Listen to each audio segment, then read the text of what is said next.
I wasn't expecting much from Citizen Vigilante. The reviews were terrible, critics hated it, and most people wrote it off as some dumb racist revenge movie. I did see it, and I do think it's messy, it's uneven, and it definitely has problems. But there's something going on underneath it that makes it worth talking about. Part of that is because the movie taps into something that Hollywood usually avoids.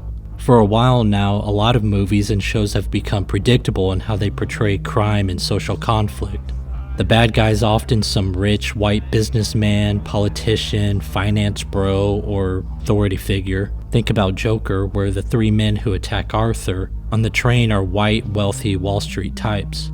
They're not really characters so much as symbols about class and race. Or look at Get Out, Jordan Peele's entire movie is built around the fear of white liberals.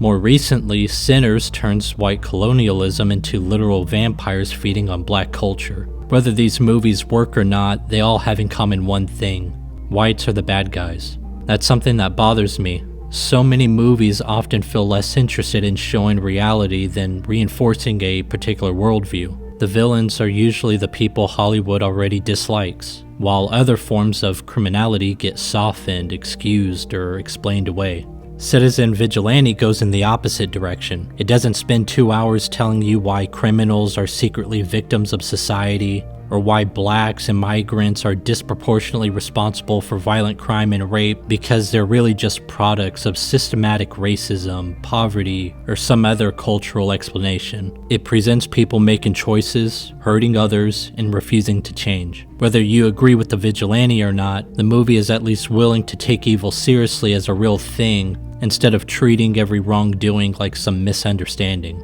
I also liked about the film is how it handles violence. There's a moment early on that comes out of nowhere. It's sudden, almost casual, and that's the point. It shows how quickly someone can just be gone in a matter of seconds, all because another person decides to be violent. And I think it really sticks with people because we've seen it happen in real life. That's the movie what goes against anybody in the film industry and showing the crimes of migrants in Europe, and that we are in an existential crisis. I also have to say Armie Hammer is a really strong lead here. I couldn't really imagine anyone else doing it. He has this cold, controlled presence that fits the character perfectly. Even when the movie around him is kind of uneven, he still holds it together. That said, I can't act like I love this movie. There are parts of it that really don't work. There's a long, out-of-nowhere sex scene that feels more distracting than anything else. Some of the effects look rough. Most of the characters are very thin, and overall it's just not exactly the best looking movie either. It feels a bit cheap in places, but there are some stronger parts about it. Terrific performances by Armie Hammer and Costas Mandylor, some specific sequences that really land, and just the fact that it's asking uncomfortable questions about justice and violence. Now, as a Catholic, this is where I have mixed feelings. Christianity doesn't teach personal vengeance.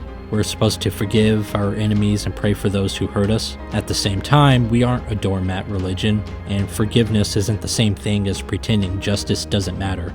The movie does show people being given chances. It doesn't just depict someone making one bad decision. Aside from one bizarre scene where the vigilante causes a car to crash, but for the most part, it does depict people who keep choosing evil over and over again. That's an important distinction. It's funny to see critics act prudish regarding the violence, as if they're above that content. We all know they love their violent movies, so long as it's politically left or aimed at a group of people they dislike. They cheered for Django Unchained when whites were getting shot and humiliated on screen. They praised Inglourious Basterds when Nazis were beaten, scalped, machine-gunned, and burned alive. What it really comes down to is who is being targeted and what the political message is attached to it. So they really hate Citizen Vigilante because it goes against a lot of the assumptions that movies, the media, and politicians tend to share. They usually explain crime in the same way and come to the same conclusions about it. The movie doesn't do that. It treats these issues as something real that is happening to people because it actually is happening to people. But with all of that being said, I can't glaze Citizen Vigilante merely because I agree with parts of the message. There are some things I like about it, there are some really bad things I don't like about it. I just find it more interesting to watch or discuss a flawed movie that's willing to say something real or interesting than another Oscar bait drama that's terrified of offending the wrong group. It's asking important questions, and that's more than I can say for most of the films that got better reviews this year.